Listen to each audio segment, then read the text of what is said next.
I'm not signing that. Yeah, nah, I'm cool on that. What else? Marriage license, all in that 10 shit. years. I'm not doing that. 10 years, I will have beat some of these demons that have grappled me. They're out of there. These little pills work, so I'm waiting for my next batch. What else is happening in 10 years? Yeah, that was a good one. Yeah. In 10 years, in the next 10 years, I'm going to have to suffer great loss. Yeah, all of us. Mm-hmm. Most likely. Most of us, age, unfortunately. Yeah. I don't look forward to it. Me either. But I know that is a part of life. I know God ain't really showed me nothing yet. Part of life. I know God ain't really showed me nothing yet. What else is happening in 10 years? I could do this all day. Shalom, shalom. First and foremost, before I begin, I want to give all praises, glory, and honor to Yahweh, Bashim, Yahushua, Bashim, Rakadash, the ones to the apostles, the ones to the elders, the great millstone, rule well and tell us truth. Much respect to you brothers out there, preach His word in truth and sincerity throughout the folk on the earth. Tabernacle David, hopeful like and speckled bird, 1-6, shalom. So I just want to do this quick lesson.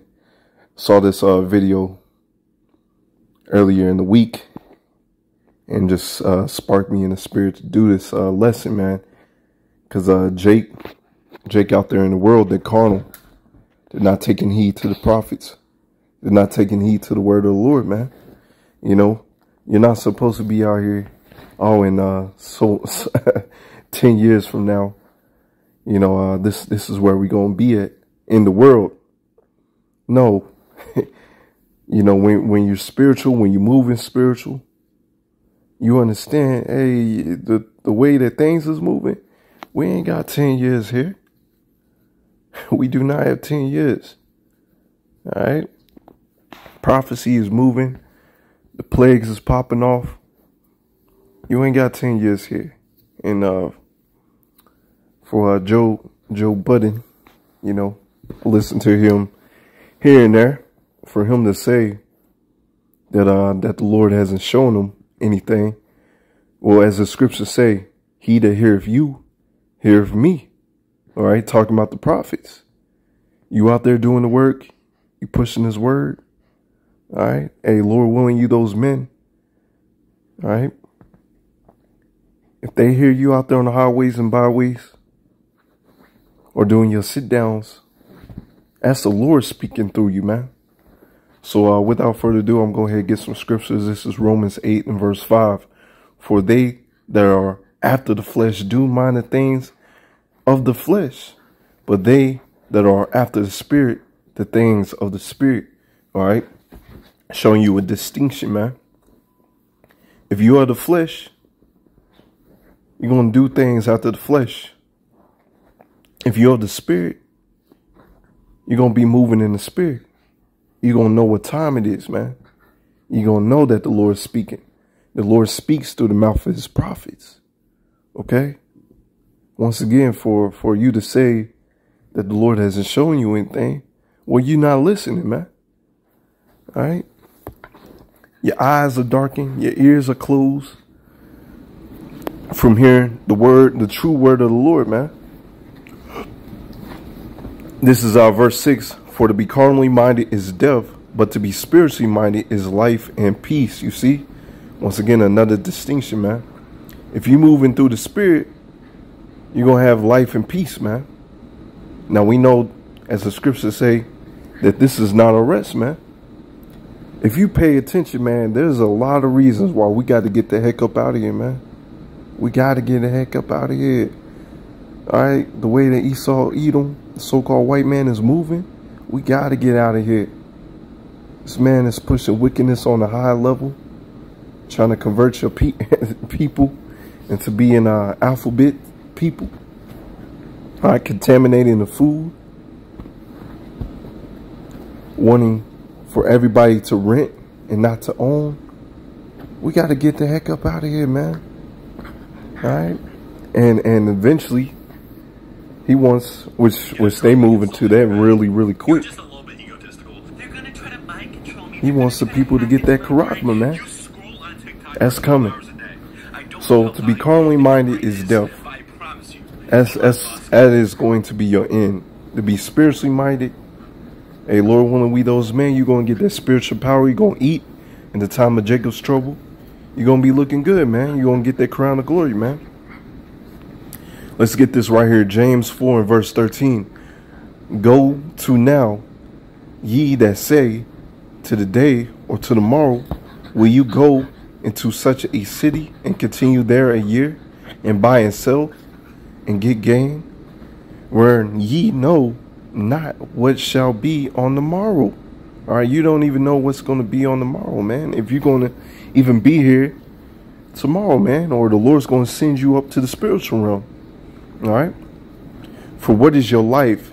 It is even a vapor that appeareth for a little time and that vanisheth away. So why is you planning to be here for 10 years? You know, I got these aspirations in the world. You know, that goes to show you, Jake. Jake is moving like Esau, a carnal man, when we're supposed to be spiritually minded and understand that this place, Babylon the Great, which is America, has a judgment coming to it. And those that have the eyes can see it. It's clear as day that this place is going down the drain, man. So many plagues and destruction happening right before your very eyes, man. All right. Let's see, verse 15. For that ye ought to say, if the Lord will, we shall live and do this or that. You see, that's why we say Lord willing. All right. Yahweh Ratazah, Lord willing, we'll do this and we'll do that. Okay? Because you don't know what the Lord has planned for you. And the way that these Jakes is moving, hey, what the Lord has planned for them is death. This is Psalms 49 and 11. Their inward thought is that their houses shall continue forever, and the dwelling place of all generation. They call their lands after their own names. Now, this is the spirit of Esau Edom. This is what Esau Edom, the so-called white man, has done. Okay? And this is their spirit, showing that they thinking that their house is going to continue forever. How many times, you know, those that work in corporate, you might overhear, or Edom might come up to you and try to talk about their 401k, you know, what their plans are, or for retirement. No.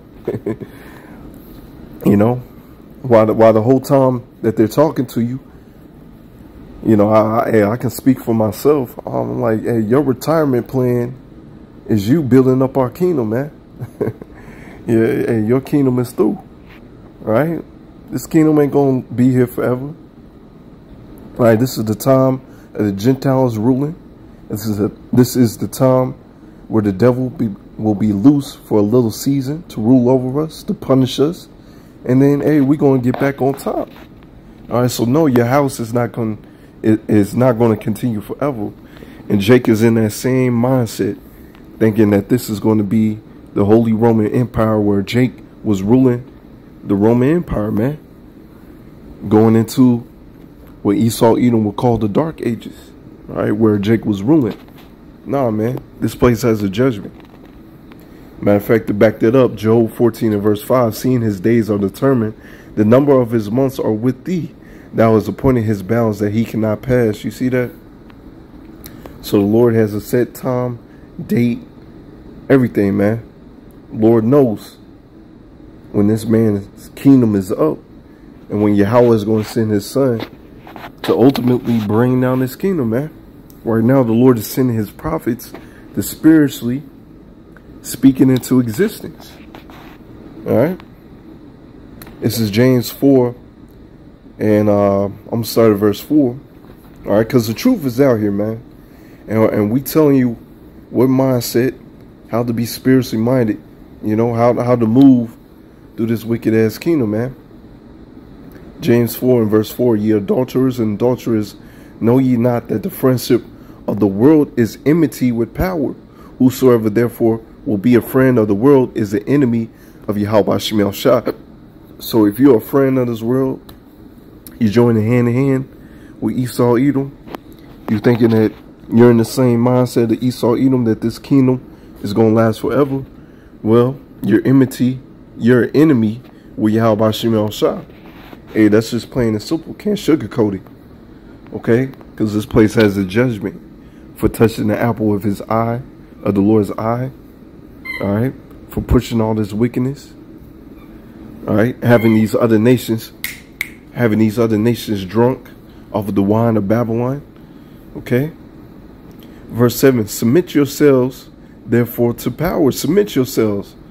And then the Lord will start talking to you. The Lord is talking to you now, if you pay attention, because he has his watchmen out there. Resist the devil, and he will flee from you. Draw nigh to power, and he will draw nigh to you. You see that? Are you truly drawing nigh to the Lord? One of the ways that you truly draw nigh to the Lord is by knowing his true name. All right, cleanse your hands, ye sinners, and purify your heart, ye double-minded. Be afflicted and mourn, weep. Let your laughter be turned to mourning, and your joy to heaviness. Humble yourselves in the sight of the Lord Yahweh Shem Shah, and he will lift you up. All right, these are the things that you're supposed to do. How you move in the spirit. All right, because you got these jakes. They're in the house of laughter. They're in the house of feasting. All right, instead of being in the house of mourning. This is the time to be in the house of mourning. All right, because those that are in the house of mourning are eventually going to be in the house of laughter and feasting. All right, because the roles is going to reverse very, very soon. All right, because, hey, we, all of us that's in this truth, we know that we deserve death, man. We know the Lord didn't have to send his son for us. Lord didn't have to give us his truth. We could have been out there still in Christianity, Islam, or whatever, not believing in the Lord altogether. We could have been out there doing that. But the Lord's been gracious unto us. And so we humble ourselves in the sight of the Lord. So eventually we will be lifted up. And that can be spiritual power, eating, feasting, getting that crown. All right. These are things to come. All right. Let's get about the watch. Get some few scriptures about the watchman, man. All right. Ezekiel 3:17, Son of man, I have made thee a watchman unto the house of Israel. Therefore hear the word at my mouth and give them warning from me. And that's what we're doing. And once again, for you to say that the Lord ain't spoken to you, you know, something to that effect, you're not listening, because that trumpet is being blown. Ezekiel 33:6, but if the watchmen see the sword come and blow not the trumpet. Now, a lot of these watchmen are your so-called pastors and false prophets out there. They're not blowing the trumpet. They're not truly warning you. And the people be not warned, if the sword come and take any person from among them, he is taken away in his iniquity, but the blood would I require at the watchman's hand. You know, this is another reason why we push this word, because, hey, we're washing the blood off our hands. We're called to warn our people. Before the Lord destroys a kingdom, take down the kingdom, the Lord sends out his watchmen, his prophets, all right, to warn. All right. Isaiah 62:6, I have set watchmen upon thy walls, O Jerusalem, which shall never hold their peace day nor night, that ye that make mention of the Lord Yahweh Shem Shah keep not silence. We keep not silence, man.